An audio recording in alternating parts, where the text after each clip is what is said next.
আজকে আমরা যাচ্ছি দীঘা ঘুরতে।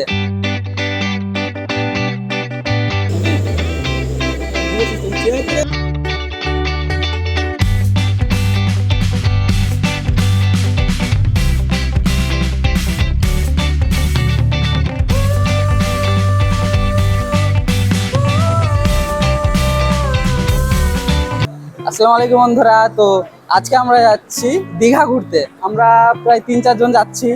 তো তো আমাদের জার্নিটা তোমাদের সাথে শেয়ার করব। আমরা এই মুর্শিদাবাদ থেকে দীঘা যাচ্ছি, তো কিভাবে যাচ্ছি এবং কটার সময় ট্রেন আছে তোমাদের এই ভিডিওতে আমি পুরোপুরিটা দেখাবো। তো চলো ভিডিওটা শুরু করা যাক।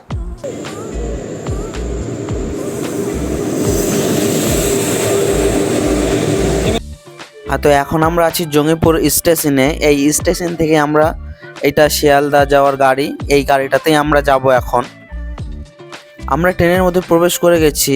ওইদিকে আমাদের একজন উপরে শুয়ে আছে, আর এই দিকে আমরা যে আরো 4-5 জন যাচ্ছি, আমরা পরস্পর সিটগুলো পেয়ে গেছিলাম খুব সুন্দরভাবে।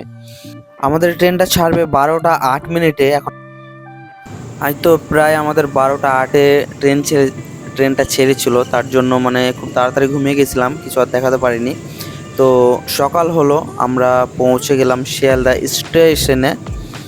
এটা তোমরা দেখতে পাচ্ছ। আমরা প্রায় 5টা 35-এর মধ্যে শিয়ালদা পৌঁছেছিলাম। এইটা শিয়ালদার বাইরেটা, এইটা পুরো শিয়ালদার বাইরের স্টেশন, মানে স্টেশনের দৃশ্য তোমরা দেখতে পাচ্ছ। এবার যাব আমরা বাস ধরতে, মানে ধর্মতলা থেকে বাস পাবো, সেখান থেকেই আমাদের দীঘা যেতে হবে। তো আমরা এখন যাব ধর্মতলা। আমরা ধর্মতলা এসে এই বাসটা পেয়েছি, এখানে পরমেশ্বর লেখা আছে। এসি, অবশ্যই এসি বাস। তো এই বাসে করে আমরা আজকে দীঘা যাব। তো চলো তোমাদের একটু আমি বাসের ভিতরটা দেখাই কেমন কন্ডিশনে আছে। মানে খুব একটা খারাপ না, বেশ মোটামুটি, মানে এসি বাস হিসেবে যে খুবই ভালো সেটাও না, কিন্তু একটা মোটামুটি বাসটা অবশ্যই ভালো আছে। একটা শান্তিভাবে জার্নি এই বাসে অবশ্যই করা যায়। হ্যাঁ, কি করছো? কেমন লাগছে? খুবই ভালো লাগছে।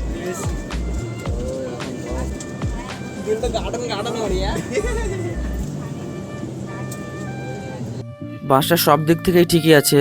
সিটগুলো বেশ মানে ভালো, মানে জার্নিটা ক্লান্ত হবে না, অবশ্যই ভালো একটা বাস। আমাদের বাস ছেড়ে দিল। এইটা মানে এসি, এখান থেকে এসির যে বাতাসটা বেরোচ্ছে, তো এইটা বাইরের দৃশ্য।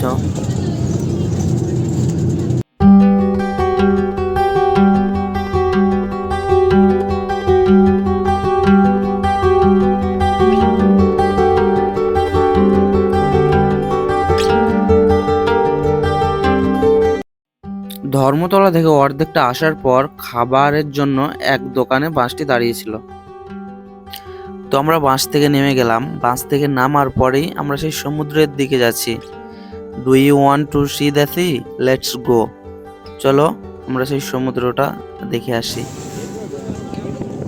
যাই হোক, প্রথম চোখের সামনে সমুদ্র দেখছি। এর আগে কখনো যাওয়া হয়নি দীঘা, এবং কোনোদিন নিজের চোখের সমুদ্র দেখা হয়নি। তো যাই হোক, আজকে দেখতে পাচ্ছি, ভালো লাগছে অবশ্যই। সমুদ্রের পাশে যে একটা স্নিগ্ধ বাতাস এবং সুন্দর জায়গা, অবশ্যই পরিপাটি পরিবেশ, মানে একটা সময় কাটানোর বেস্ট জায়গা সমুদ্র। অবশ্যই সমুদ্রের পাড়ে বসে থাকার আনন্দটাই আলাদা। এখানে হাজার হাজার লোক বসে আছে, অবশ্যই ভালো লাগছে, তার জন্যই বসে আছে, সেরকম আমাকেও ভালো লাগছে। এই দীঘা এলে থাকার জন্য একটা হোটেল কিন্তু মাস্ট লাগবেই। তো আমরা একটা সেই রকম একটা মোটামুটি একটা হোটেল ভাড়া করে নিয়েছি। মানে হোটেলটা বেশ ভালো, মোটামুটি না, হ্যাঁ, মানে বেশ ভালোই হোটেল আমাদের থাকার জন্য। তো আমরা 5টা জন গেছিলাম, আমরা 2টো রুম নিয়েছিলাম। তো রুম দুটো ভালোই ছিল, আমাদের বাজেটের মধ্যেই ছিল, মানে খুব কম দামের মধ্যেই পেয়ে গেছি। প্রায় এক একজনের প্রায় 200-250 টাকা করে লেগেছিল, 5টা জন গেছিলাম। এই ছিল আজকের দীঘা জার্নি। এরপরে দীঘার বিভিন্ন জায়গা ঘুরে দেখাবো।